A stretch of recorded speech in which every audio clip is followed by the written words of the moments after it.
Hello everyone, this is me Riya. সাবেক স্ত্রী তিন্নি প্রসঙ্গে যা বললেন অভিনেতা হিল্লুল। একসময়ের আলোচিত দম্পতি আদনান ফারুক হিল্লুল ও শ্রাবন্তী দত্ত তিন্নি 2006 সালে প্রেম করে বিয়ে করেছিলেন এই জুটি। যদিও বিয়ের পর শুরু হয় দাম্পত্য কলহ, এর মধ্যে আসে সন্তান ওয়ারিশা। তাদের মধ্যে কলহ তীব্র আকার ধারণ করায় 2009 সাল থেকে আলাদা থাকতে শুরু করেন তিন্নি হিল্লুল। একসময় পাকাপাকি বিচ্ছেদ হয়ে যায় আলোচিত এই জুটির।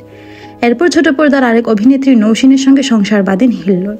তবে সাবেক স্ত্রী তিন্নিকে নিয়ে প্রায় প্রশ্নের মুখে পড়তে হয় তাকে। সম্প্রতি বেসরকারি চ্যানেলে এনটিভিকে দেয়া একটি সাক্ষাৎকারে তিনি বলেন, বর্তমান সম্পর্কের সমীকরণ এবং প্রায় 30 বছরের ক্যারিয়ার নিয়ে খোলামেলা কিছু কথা।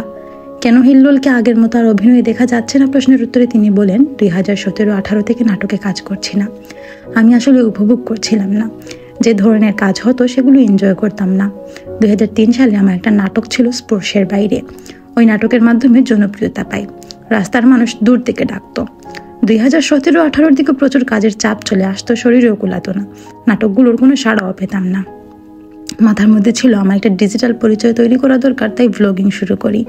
সাবেক স্ত্রী তিন্নি প্রসঙ্গে তিনি বলেন, তিন্নির সঙ্গে এখন আমার সম্পর্কটি খুবই ভালো। আমার মেয়ের 16 বছর বয়স চলছে, ও ক্লাস 9-এ পড়ে।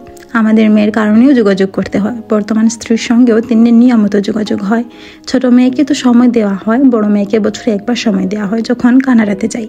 তিন্নি হিল্লুল সম্পর্ক থেকে কোনো শিক্ষা পেয়েছেন কি না প্রশ্নে হিল্লুলের ভাষ্য, ওখান থেকে কোনো শিক্ষা পাইনি, ওটা ভুল ছিল। আমার কিংবা তার দিক থেকে হতে পারে, ওরও হয়তো ভুল ছিল, তবে বর্তমান সম্পর্কে সেই ভুলটা হয়নি। আত্মবিশ্বাসের সঙ্গে আজকে আমাদের সম্পর্কের 14 বছর পরে সে বলতে পারি সেই ভুলটা হয়তো এই সম্পর্কের ক্ষেত্রে হবে না। Thanks for watching. Please subscribe to my channel and follow for more.